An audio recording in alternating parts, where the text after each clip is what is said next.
Hello students, good morning to all. Come to the page number 138, chapter 8 of history. So first 8 chapter है हमारा National Awakening and Establishment of Political Organization in India. Okay, students मैंने आप लोगों को भी previous chapter में chapter 7 में first freedom struggle 1857 cover कराया था, जहाँ पे मैंने आपको बताया था कि वो रिवॉल्ट काफ़ी अच्छे से लड़ा गया, वहाँ पे बहुत अच्छे से फाइट की गई, स्ट्रगल किया गया इंडिपेंडेंस के लिए, but due to some failure वो फेल हो चुका था. ओके, बट अब क्या था, अब हमें क्या करना था, नेशनल अवेकिंग, मतलब हमें राष्ट्र को जागरूक करना था, जगाना था. अब जगाना मीन्स व्हाट, किस सेंस में, आप उनको उनके अंदर वो वापस से फीलिंग को डेवलप करना था कि हमें वापस से ब्रिटिशर्स के अगेंस्ट लड़ना है. ठीक है, क्योंकि हमारा जो फर्स्ट फ्रीडम स्ट्रगल था वो फर्स्ट अटेम्प्ट था ब्रिटिशर्स के रूल के अगेंस्ट, उनके अगेंस्ट जाके लड़ने का. ठीक है, बट वो भी ब्रिटिश आर्मी के थ्रू क्रश कर दिया गया, ख़त्म कर दिया था. लेकिन उससे हमारी जो फीलिंग थी, वो हमारी जो होप्स थी वो कम हो गई. ठीक है, लेकिन वो मेमोरी, उस रिवॉल्ट की जो मेमोरी थी वो अभी तक इंडियंस के दिमाग में थी. ठीक है, तो हमें क्या करना था, the awaking which took place following the freedom struggle develop a pure nationalistic feeling among Indians. तो हमें क्या करना था, हमें लोगों को जगाना था, उनको इनकरेज करना था कि वापस से हमें क्या करना है, हमारे इस फ्रीडम स्ट्रगल के लिए लड़ना है. ये फीलिंग उनके अंदर हमें जगानी थी. ओके, जैसे जो ब्रिटिशर्स थे जो अभी तक एक्सप्लॉइट कर रहे थे हमारे इंडियंस को, तो हमें इंडियंस को ये रियलाइज़ कराना था कि हमें वापस से अपनी सेल्फ रिस्पेक्ट के लिए, अपनी फ्रीडम के लिए, अपने नेशनलिज्म के लिए, अपने कंट्री को फॉरेन रूल से हटाने के लिए हमें लड़ना पड़ेगा.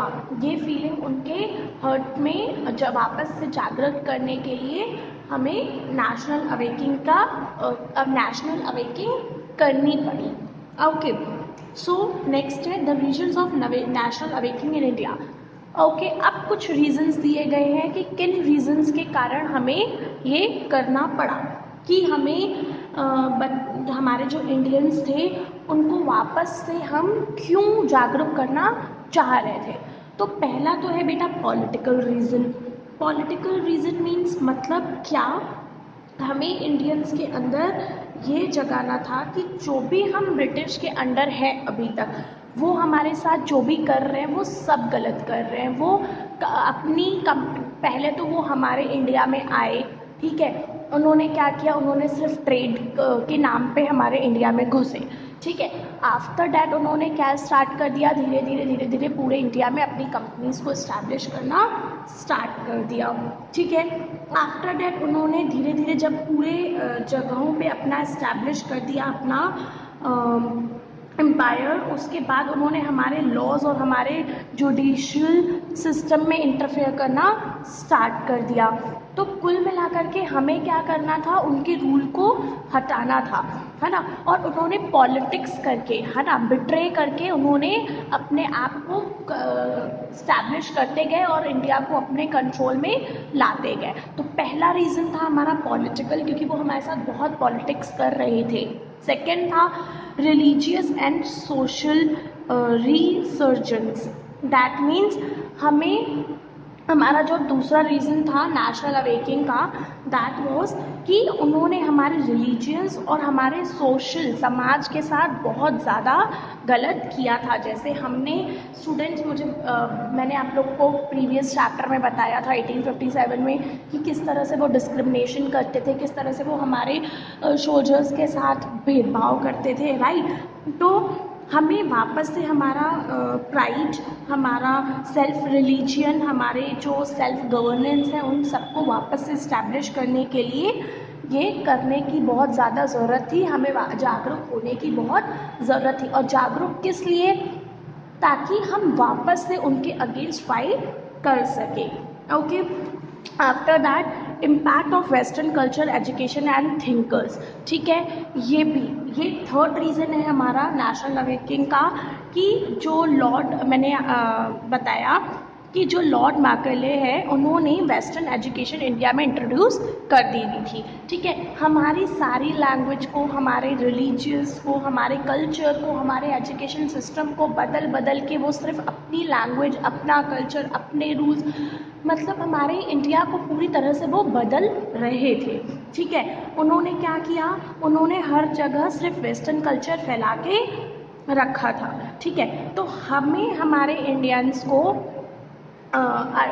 जागरूक करना था कि हमें उस इंग्लिश का पॉजिटिव सेंस लेना है। दैट मीन्स वो ये चाहते हैं, उनका ये पॉइंट ऑफ व्यू है कि हमें यहाँ की लैंग्वेजेस को हटा के इंग्लिश को इस्टेब्लिश करना है। बट हमें क्या करना था, हमें सिर्फ अपने उनके अगेंस्ट लड़के वो कितना भी इंग्लिश स्प्रेड कर ले, हमें अपनी लैंग्वेज को बचाना था, ओके।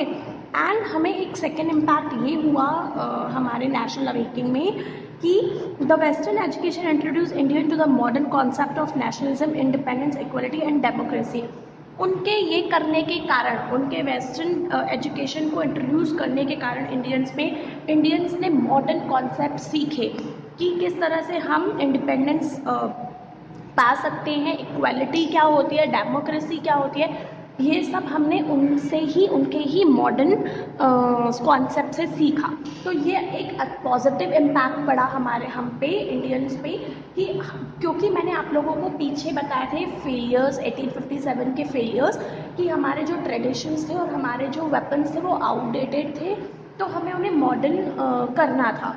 तो यहाँ पे उनका ये इम्पैक्ट पड़ा कि हमारा अब उनके वेस्टर्न कल्चर को इंट्रोड्यूस करने से हमने भी उनसे काफ़ी सारी चीज़ें सीखी।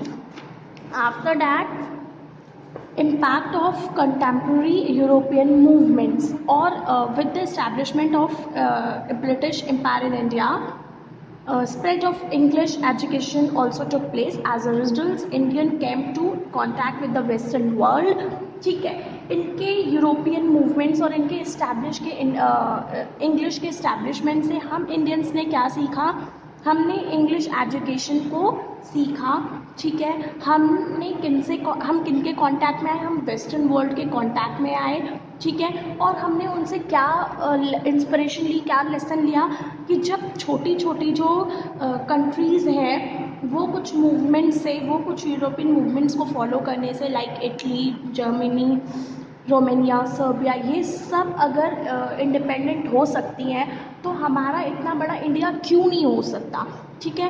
तो यहाँ पे ये इम्पैक्ट भी पड़ा इनके मूवमेंट से, इनके यूरोपियन मूवमेंट से, कि हमारे अंदर और भी जागरूकता आई कि अब हमें, जब वो छोटी छोटी कंट्रीज़ इंडिपेंडेंस पा सकती हैं, तो हमें भी इंडिपेंडेंस चाहिए। After development of means of communication and transport, again मैंने आपको ये फेलियर में बताया था कि हमारा लैक ऑफ ट्रांसपोर्टेशन है ना, ये हमारा एक फेलियर का रीज़न था कि अगर ट्रांसपोर्टेशन में इतना ज़्यादा टाइम लग जाता था, बिकॉज हमारे पास प्रॉपर मोड्स ऑफ ट्रांसपोर्टेशन नहीं थे, तो अगर उनका डेवलपमेंट हुआ तो ये हमारे लिए काफ़ी ज़्यादा बेनिफिशियल था। Impact of Asian Indian culture, अब एशियन इंडियन कल्चर का क्या इम्पैक्ट पड़ा, 19th सेंचुरी में जब जो हमारे इंडियंस थे वो इंडियन लिटरेचर को ढूंढ रहे थे, तो जैसे ही हमारे जो इंडियन और वेस्टर्न स्कॉलर्स हैं उन्होंने बहुत सारी हमारी जो बुक्स हैं उनको लाया और उनको क्या किया, जो हमारे पुराने संस्कृत में बुक्स थी है ना, उनको इंग्लिश ट्रांसलेट किया संस्कृत से इंग्लिश में, जिसके कारण हमारा जो कल्चर है वो आगे डेवलप हो सका है ना। बिकॉज पहले संस्कृत में ही सिर्फ बुक्स थी, काफ़ी लोग नहीं पढ़ पाते थे, बट जैसे ही वो इंग्लिश में ट्रांसलेट हो गई, अभी वो कल्चर काफ़ी लोग पढ़ेंगे, और जैसे ही वो वैसी हमारी कल्चरल और हमारे रिलीजियस बुक्स को पढ़ेंगे तो उनके मन में हमारे लिए और भी ज़्यादा, लाइक इंडियंस के मन में, नए यंगस्टर्स के मन में हमारे लिए, हमारी कंट्री को इंडिपेंडेंट करने के लिए जागरूकता आएगी। और जिससे ये भी होगा कि जो हमारे यंगस्टर्स हैं जो उन्हें इंग्लिश में पढ़ रहे हैं, उनके अंदर काफ़ी ज़्यादा सेल्फ कॉन्फिडेंस और सेल्फ एस्टीम डेवलप होगी, ठीक है। After that Indian newspapers and literature, इसका मतलब क्या है कि अब क्या हुआ, इन्होंने हमारे इंडियन न्यूज़पेपर और लिटरेचर्स को बढ़ाना, डेवलप करना स्टार्ट कर दिया। इसका इम्पैक्ट क्या पड़ा कि जो भी न्यूज़ थी अब वो न्यूज़पेपर के थ्रू स्प्रेड होने लगी, हमारा जो लिटरेचर था वो स्प्रेड होने लगा, ठीक है। जैसे एक आनंद माथ करके बुक थी, आनंद माथ को किसने लिखा, बंकिम चंद्र चटर्जी ने, और बंकिम चंद्र चटर्जी का ही एक सॉन्ग था दैट इज़ वंदे मातरम, जो उन्होंने लिखा, और जब वो स्प्रेड हुआ तो लोगों के अंदर उससे इंस्पिरेशन आ गई, हमारे यंगस्टर्स के अंदर इंस्पिरेशन आ गई कि हमें अपनी कंट्री के लिए फाइट करनी है ब्रिटिश रूल के अगेंस्ट। ओके स्टूडेंट्स, ये काफ़ी ज़्यादा इम्पॉर्टेंट है, ये लर्न रखना कि आनंद माथ किसने लिखी थी, बंकिम चंद्र चटर्जी ने, और बंकिम चंद्र चटर्जी का एक और सॉन्ग भी था that is Vande Mataram. Okay students, after that हमारे जो ब्रिटिश रूल के अकॉर्डिंग जो इंडियन न्यूज़ के टाइम पे जो इंडियन न्यूज़पेपर आ रहे थे, उनसे क्या हुआ, जो भी न्यूज़ थी, जो भी चीज़ें हो रही थी, ब्रिटिश जो भी चीज़ें कर रहे थे इंडियंस के अगेंस्ट, उन सब से रिलेटेड न्यूज़ अब पूरे इंडिया में स्प्रेड होने लगी, ठीक है। तो न्यूज़पेपर का काफ़ी ज़्यादा इम्पैक्ट पड़ा था हम इंडियंस पे।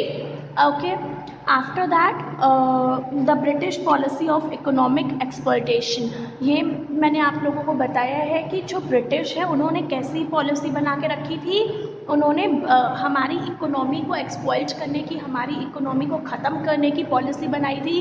जस्ट लाइक उन्होंने क्या पॉलिसी बनाई थी, सबसे पहले तो क्योंकि उनसे कोई भी कॉटेज, उनकी जो कॉटेज इंडस्ट्रीज़ थी, उनसे कोई भी ले परचेज कमोडिटीज़ नहीं करता था, बिकॉज हम इंडिया के पास अपनी खुद की एक कॉटेज इंडस्ट्री थी। तो उन्होंने क्या किया, उन्होंने ऐसी पॉलिसी बनाई कि सबसे पहले तो उन्होंने हमारी इंडिया की कॉटेज इंडस्ट्रीज़ को ख़त्म कर दिया था। क्यों ख़त्म कर दिया, सो दैट हम उनको ज़्यादा रॉ मटेरियल्स मिल सके, फर्स्ट रीज़न। सेकेंड रीज़न कि अब जो भी कमोडिटीज़ हैं इंडियंस को चाहिए वो उनसे ले, और वो हमें हाई रेंजेस में, हाई प्राइजेस में सेल कर सके।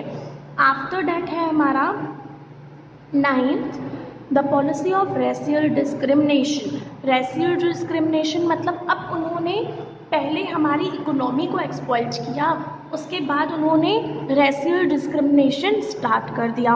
रेशियल डिस्क्रिमिनेशन मतलब लोगों के बीच में लड़ाइयाँ कराना, ठीक है, हिंदू मुस्लिम्स के बीच में लड़ाइयाँ कराना, कास्ट रिलीजियस को लेकर आपस में ही इंडियंस को लड़ा देना, ताकि अगर ये लड़ेंगे तो फ़ायदा ब्रिटिशर्स उठाएंगे। ओके, तो इन्होंने क्या किया, इन्होंने जो भी पहले तो डिस्क्रिमिनेशन पैदा किया। अब भाई जब डिस्क्रिमिनेशन होगा, ऊंच नीच का भेदभाव होगा लोगों के साथ, तो आपस में उन लोगों के बीच में लड़ाइयाँ होंगी, है ना। तो उन्होंने लड़ाइयाँ स्टार्ट करा दी। इवन उन्होंने क्या किया, उन्होंने जो इंडियंस काफ़ी ज़्यादा सक्सेसफुल थे, कॉम्पिटिटिव एग्ज़ाम को क्लियर करते थे और अच्छे जॉब्स पा सकते थे, उनके साथ क्या डिस्क्रिमिनेशन किया, उनको गलत प्रूफ करके कि आप गलत हो, है ना, आप फॉल्ट गलत तरीके से पास हुए हो, जो सक्सेसफुल थे उनको भी पीछे रख दिया गया, उनके साथ डिस्क्रिमिनेशन हुआ कि आपको अच्छी जॉब्स नहीं मिलेंगी। और ये हुआ था, इसका अगर मैं आपको एग्जाम्पल दूँ तो सुरेंद्र नाथ बनर्जी एंड ओवन घोष, ये दोनों इस चीज़ के विक्टिम रह चुके हैं कि उन दोनों ने सक्सेसफुली अपने एग्ज़ाम्स को क्रैक किया था, बट आफ्टर डैट भी ब्रिटिश पॉलिसी ऑफ डिस्क्रिमिनेशन के कारण, जो ब्रिटिश ने पॉलिसी बना के रखी थी डिस्क्रिमिनेट करने की, उनके कारण ये दोनों आगे नहीं बढ़ पाए सक्सेसफुल होने के बाद भी। ओके स्टूडेंट्स, सो ये रीजंस थे हमारे नेशनल अवेकिंग ऑफ इंडिया के। Okay, rest we will continue in next video. Thank you.